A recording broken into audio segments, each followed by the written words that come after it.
I'm Sharon. Welcome to my Music Theory Tuition series where I work with you step by step through the ABRSM Discovering Music Theory grades. I'll work through every single exercise and explain everything you need to know. You can access information about the books I have available to help you on my website. Go to sharonbill.com. For advert-free and longer lessons, you can become a patron at patreon.com/SharonBill.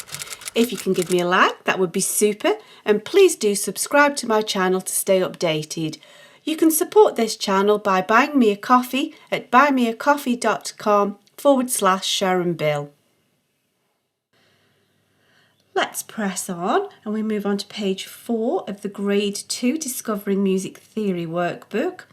And we continue with the topic of ledger lines and pitch in the treble clef and the bass clef. And we'll look at changing clefs whilst keeping the pitch exactly the same without unwittingly jumping octaves. And we keep middle C as our reference point. We can see here in the treble clef, there's middle C. Remember, just as a reminder, middle C is at the bottom of the treble, top of the bass. We meet in the middle.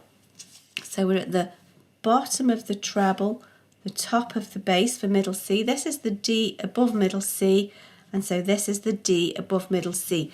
No other note D would be correct because we're then in a different pitch because we're in a different octave.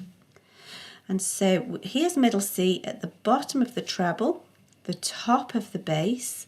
This is the C, B, A below middle C. So C, B, A below middle C. And we can see why we need these different clefs, because in certain clefs you're going to need ledger lines. As we get higher and higher, it's going to need more. So we've swapped clefs. And so changing clefs gets rid of the need for ledger lines, making it easier for a musician to read. And so perhaps if you feel ready, have a go of this final row on your own. And then always work in pencil. It doesn't matter if you go wrong, you can erase it out and try again. So I'm hoping you've had a go. Let's work through this last row together. So there's middle C at the bottom of the treble. There's middle C at the top of the bass. This is the C, D, E above middle C. And so C is the line, D is the space, E is the line. There's the E above middle C. So here's middle C in the treble clef, and then we have one step below to the B. Middle C is at the top of the bass clef, one step below is the B.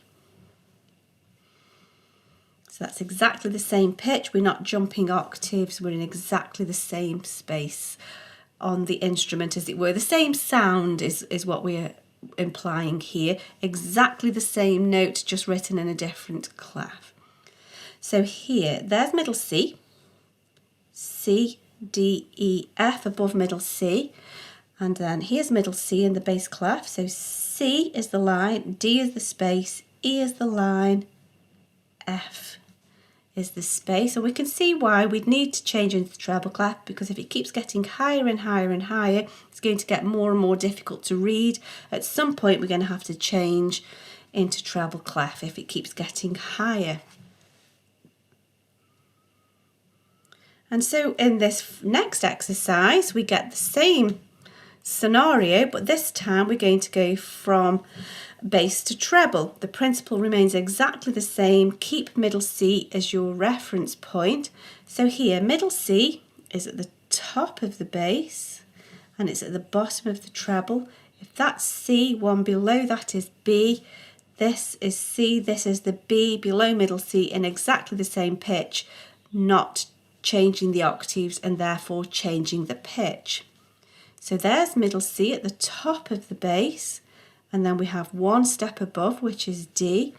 If middle C is at the bottom of the treble, one step up is D. We don't need the ledger line, it's just there for us, just as a little visual guide so that we know we're going in the right direction. And so here in the bass clef, there's middle C. It's the Alkazic grass, the G below that, C, B, A, G.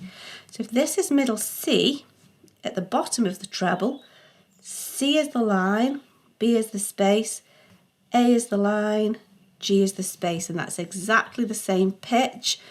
There's the G below middle C, same note, different clef. And so if you've not done so already, do try this last row on your own just to get the hang of it. It's okay to make a few mistakes, much better that way. I'm hoping you've done that. Let's work through these together now. So this is the C, D, E above middle C. And so if that's middle C at the bottom of the treble, C, D, E, we've got the right pitch, E above middle C. Here in the bass clef, that's the Good Boys Deserve Football Always below middle C, C, B, A. And so in the treble clef, there's middle C at the bottom of the treble. C is the line, B is the space, A is the line. That is exactly the same pitch. And here is middle C, that's what we've been working from. And so at the treble, top of the bass, bottom of the treble, there's our middle C.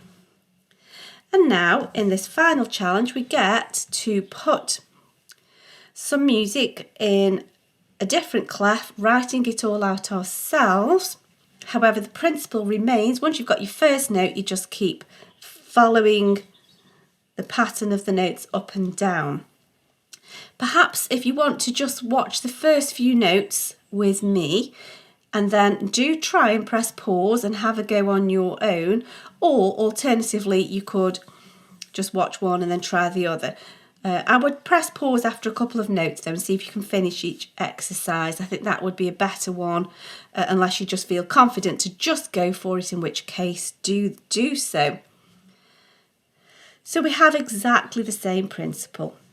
Now there's a lot more to think about here because we've got to get our manuscript skills going a little bit. We've got to think about which note we're writing, and we've also got to think about the stems and so on, because we're changing clef. We're going to have to decide what to do with the stems. Remember, in grade 1 we talked about the middle line is the deciding line. If it's above the middle line, the stems come down. If it's below the middle line, the stems go up. It's just a housekeeping thing really, to keep the music neat and tidy, because we don't want all the stems kind of making a mess and getting in the way. So what I'm going to suggest is, let's not worry about stems, let's just get the notes in the right place, let's just get the note heads, kind of get the blobs in the correct place. Let's deal with one thing at a time. Also, I suggest that you keep the note heads aligned so that we know it's properly spaced, and also that way you're not going to get lost. So here is middle C at the bottom of the treble, the top of the bass. This is the D above middle C. So we're going to need a ledger line. There's C, there's D. So that's our first note. Now the next note goes up a step to E. So if that's C, that's D, that's E. It's going to go up a step. And visually you can just see it's following the right direction. And you can see it's going in step, line, space, line, space, line, space. So here we're going up to F, it's the F above middle C. So C, D, E, F. Then we can put the sharp sign. Now back down a step to the E, C, D, E. And we can tell that's the same as that, so we know that we're right. Now we're going to go not next door, but we're hopping over from line to middle C, and so here is middle C, and then we can sharpen that.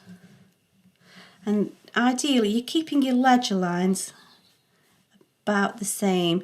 You don't have to measure it microscopically, but just keep them about the same. They're not floating around. And notice as well that ledger lines are about the same distance apart as the lines of the stave as well. You do need a sharp pencil. And now we go 1, 2, 3 steps down to the A below middle C.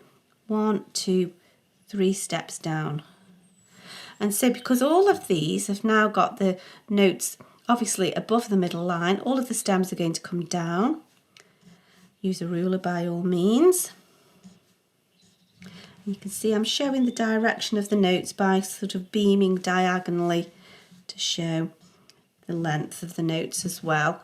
So that's that. Now we're not quite finished yet. There's a last little question. We've got to name the key of this melody.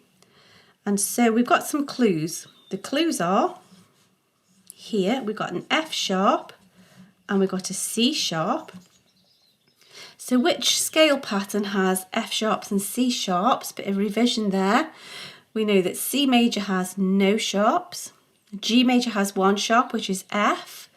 And then if there's two sharps, it's always F plus one. F and C sharp is D major. Interestingly, the last sharp in the key signature is always the 7th degree of the scale in a major scale.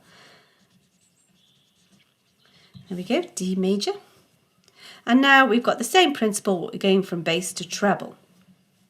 So here we have, there's middle C at the top of the bass, there's middle C at the bottom of the treble, C, D, E above middle C, C, D, E. So now we don't need ledger lines. We're getting rid of the need for ledger lines at the moment, but as we go lower, we're going to need to bob down into ledger lines here. Then we get the same note again. I'm just keeping these aligned so I don't get lost. Down a step, one step to the D. Down a step again, takes us to middle C, and that's a good reference check. We should be on middle C, so that's a good clue to be sure we've not gone wrong. Now then, we're going to go down C, B, A, G. 1, 2, 3, 4 steps. C, B, A, G. C, B, A, G. 1, 2, 3, 4 steps down. Now we're going to go up a step, so that takes us to the A. And then up 1, 2, 3 steps should take us back to middle C, which it does, so we know we're correct. And so I think I'd better use a ruler for this. We have a quaver and 2 semiquavers all grouped together. I do the outside lines first and then I fill in the middle and join it all together. And also, when you're writing your notes, do your note head first and then your stem from top to bottom. If you go note head and then try and do your stem going upwards, you tend to wander off in a direction. If you're right-handed or left-handed, you'll go the other way. So stem down, and I'm showing as the note heads go down, so do my stems show that. And then there and there. Now we've got no sharps, no flats, so our clue is simply that there are no sharps or flats, which means we must be in the key of C major. And that's that page completed. I hope this is helpful to your studies. Please do like and subscribe to stay updated. If you'd like to support this channel, you can buy me a coffee, and for advert-free lessons, you can become a patron. Do visit my website where you'll find many resources available to help you. Visit sharonbill.com. Thanks for watching. Bye.